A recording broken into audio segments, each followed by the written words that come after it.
Hola, en este vídeo vamos a ver las competencias profesionales relativas a trabajo en equipo y autogestión. Trabajo en equipo. ¿Qué es trabajo en equipo? Un equipo de trabajo se conforma en cuanto hay más de dos personas formando parte de ese equipo. Pero esas personas tienen que tener una condición y es que trabajen y estén comprometidas con un propósito común y con un conjunto de metas y unas expectativas, para lo cual se deben de establecer unas normas de actuación dentro de ese equipo. No es lo mismo trabajar en equipo que trabajar en grupo. Un grupo trabaja aisladamente en una serie de tareas. Un equipo de trabajo es mucho más, trabajan en común para conseguir mejores resultados y una mayor eficiencia en esos proyectos y trabajos que realicen. ¿Por qué es importante el trabajo en equipo para las empresas? Primero, porque genera motivación. El trabajar juntos, la voluntad de ayudar a los demás, hace que haya una mayor motivación a la hora de enfrentar los trabajos. Por otro lado, genera un aprendizaje acelerado. Los miembros de un mismo equipo de trabajo tienden a aprender más y mejor y más rápido si están interactuando unos con otros. Más conocimientos, más multidisciplinaridad, mucho mayor aprendizaje. Por otro lado, genera una mejora en la eficiencia de esos equipos. Cuando un equipo de trabajo está cohesionado, sin lugar a duda, y trabaja por una meta común, tiende a ser más eficiente en el uso de recursos, de tiempo y de coste. En cada uno de los equipos existe una serie de roles establecidos y definidos por Belbin. Este tipo de roles definió en total 9 roles en esos equipos de trabajo. Estos son, y los vamos a ir enumerando, el coordinador, capaz de generar sinergia en el grupo y es quien aclara y define las metas y promueve la forma de decisiones. Por otro lado tenemos el creativo, que aporta su imaginación y creatividad al equipo, resuelve los problemas difíciles. También el investigador, que busca oportunidades, es comunicativo y su principal papel es el de evitar que el equipo se quede estancado. El impulsor es el retador, el dinámico, puede trabajar bajo presión, tiene iniciativa y coraje a la hora de superar obstáculos. El quinto, que estamos enumerando estos 9, sería el evaluador. El evaluador es serio y perspicaz, percibe las oposiciones y juzga con exactitud y analiza, sobre todo analiza las ideas presentadas. Es el que las va a juzgar y el que va a estar evaluando continuamente esas ideas. El cohesionador, cooperador y apacible, perceptivo y diplomático, escucha a los demás, evita los enfrentamientos.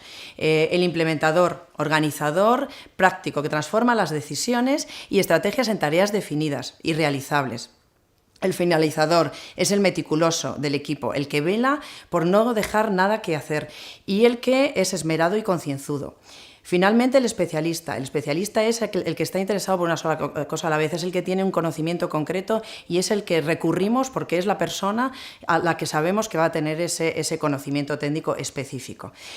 Finalmente, ¿cuáles son las actitudes que deben reunir esos miembros del equipo? ¿Cómo nos tenemos que comportar a la hora de formar parte de un equipo de trabajo? Principal es que tenemos que ser capaces de establecer relaciones satisfactorias con el resto de los integrantes del equipo. En segundo lugar, tenemos que ser leales al equipo, tenemos que estar involucrados, tenemos que estar siempre en pos del equipo y de lo que el equipo decida. En tercer lugar, tenemos que tener espíritu de autocrítica y de crítica constructiva hacia los demás y hacia lo que se está desarrollando en ese equipo de trabajo. En cuarto, fundamental, el espíritu de responsabilidad. Todos tenemos que trabajar a uno, ¿vale? Y no podemos delegar esa responsabilidad en otros. Nosotros tenemos que asumirla. Cada uno tiene que asumir. Tú tienes que asumir tu responsabilidad. Finalmente, el optimismo. Optimismo ante esa iniciativa, esa tenacidad por conseguir esos resultados, esa superación a la hora de establecer esas metas y poder llegar juntos a la consecución de las mismas. Y pensar en clave de equipo, siempre frente a uno mismo. Estas son las claves a la hora de trabajar en equipo y lo que podríamos definir como esta competencia profesional. A continuación vamos a ver la siguiente competencia que habíamos comentado, que es la de autogestión. ¿Qué es la autogestión? La autogestión es capacitarnos para lograr, en definitiva, la vida que queremos. Si esto lo traducimos al mundo profesional, Peter Drucker nos decía, y ya en su día auguró, que la autogestión, la gestión de uno mismo, sería una de las habilidades fundamentales para los trabajadores del conocimiento del siglo XXI, y más para esta era de transformación digital en la que estamos viviendo y que nos ocupa en este MOOC. Claves a la hora de la autogestión, cosas que tenéis que tener en cuenta, que tienes que tener en cuenta para autogestionarte. Primero, tienes que conocerte a ti mismo, tienes que saber cuáles son tus valores, cuál es tu visión, cuál es tu misión y sobre sobre todo cuáles son tus fortalezas y tus debilidades. En segundo lugar, hay que definir objetivos. Una vez que sabemos cuál es nuestra misión, que sabéis cuál es vuestra visión, lo que tenemos es que definir, lo que tenéis que hacer es definir esos objetivos para poder alcanzarlo. En tercer lugar, desarrollar proactividad. No nos podemos quedar, tenemos que tener control ante cualquier acontecimiento que se nos ponga en la vida, tanto en la vida personal como en la vida profesional. Tenemos que aprender a tomar decisiones, tenemos que saber que tenemos que afrontarlas y que tenemos que llegar más allá de esas decisiones. Mejorar fundamentalmente tu autoestima. Es necesario que mejores tu autoestima y tu confianza a la hora de esa autogestión. Una de las cosas más valoradas a la hora de salir al mercado y que se valora por parte de las empresas en esta nueva era, es la autoconfianza en uno mismo. Es fundamental gestionarla y trabajarla. Finalmente, tienes que desarrollarte, tienes que crecer, tienes que mejorar, tienes que estar continuamente aprendiendo, en un aprendizaje continuo para conseguir todos esos objetivos y esas metas que tienes y que te has propuesto, ¿no? Con esa visión y esa misión que has determinado.